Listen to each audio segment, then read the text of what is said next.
ফাইনালের আগে অনুশীলনের পর্যাপ্ত সুযোগ না পেয়ে ক্ষোভ ছাড়লেন আর্জেন্টিনার কোচ লিওনেল স্কালোনি। অনুশীলন অসমাপ্ত রেখে তাড়াহুড়ো করে সংবাদ সম্মেলনে অংশ নিতে গাড়ির পরিবর্তে চড়তে হয় হেলিকপ্টারে। ফিফার এই ব্যস্ত সূচি নিয়ে প্রকাশ্যে অসন্তোষ জানান স্কালোনি। যুক্তরাষ্ট্রের নিউ ইয়র্ক থেকে বিস্তারিত জানাচ্ছেন সহকর্মী মুজনা বিন তারেক।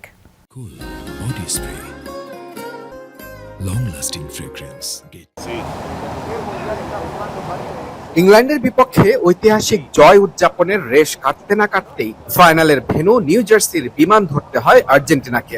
বৈরী আবহাওয়ার কারণে আটলান্টা বিমানবন্দরে বিলম্ব শেষে বৃহস্পতিবার রাত 11:30টায় নিউ জার্সি পৌঁছায় বিশ্ব চ্যাম্পিয়নরা। পরদিন বিকেল 3টায় অনুশীলন, যা একেবারেই মেনে নিতে পারেননি কোচ লিওনেল স্কালোনি। প্রথা ভেঙে ফাইনালের একদিন আগেই সংবাদ সম্মেলন, তাই তাড়াহুড়োর অনুশীলন শেষে মেসি, এমি মার্টিনেজকে নিয়ে হেলিকপ্টারে চড়তে হয়েছে স্কালোনিকে। কারণ একটাই, নিউ জার্সি থেকে নিউ ইয়র্ক সড়ক পথের ঝামেলা এড়ানো। ফিফা নির্ধারিত এমন সূচি নিয়ে সরাসরি অসন্তোষ প্রকাশ করেন স্কালোনি। আমরা এই মাত্র একটু বিশ্রামের সুযোগ পাচ্ছি, কারণ গতকাল রাত 11টার দিকে আমরা এখানে এসে পৌঁছেছি।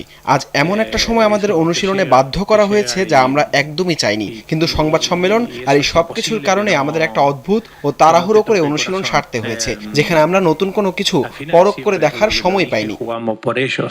বিশ্বকাপের এবারের আসরে ব্যস্ত সূচি নিয়ে এর আগেও বিরক্তি প্রকাশ করেছিলেন স্কালোনি। টানা ম্যাচের কারণে ফিটনেস জটিলতায় দলের বেশ কয়েকজন ফুটবলার মিলছে না রিকভারি সেশনের সুযোগ। ফাইনালে একাদশে পরিবর্তন আসবে কিনা এ নিয়েও ধোঁয়াশা রাখলেন আর্জেন্টাইন মাস্টারমাইন্ড। আপাতত আমরা পুরোপুরি বিশ্রামের দিকেই মনোযোগ দিচ্ছি এবং সেটার উপর ভিত্তি করে দেখব খেলোয়াড়রা কেমন বোধ করছে, কারণ বেশ কয়েকজন খেলোয়াড় পুরোপুরি ফিট বা শতভাগ সুস্থ নয়, তাই তাদের অবস্থা আমরা পর্যবেক্ষণ করব। আমরা আমাদের নিজেদের শক্তির কথা মাথায় রেখেই খেলি, তবে অবশ্যই প্রতিপক্ষের ভালো দিকগুলোর দিকেও আমাদের নজর থাকবে। বিশ্বকাপে এখন পর্যন্ত একবারই অপরিবর্তিত একাদশ নিয়ে খেলেছে আর্জেন্টিনা।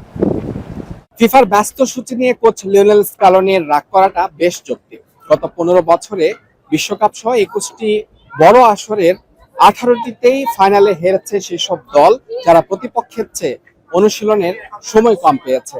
যে 3টিতে অনুশীলনের কম সময় নিয়েও চ্যাম্পিয়ন হয়েছে, তার মধ্যে একটিতে আছে আর্জেন্টিনা, সেটি 2021 সালে ব্রাজিলের বিপক্ষে কোপা আমেরিকার ফাইনালে।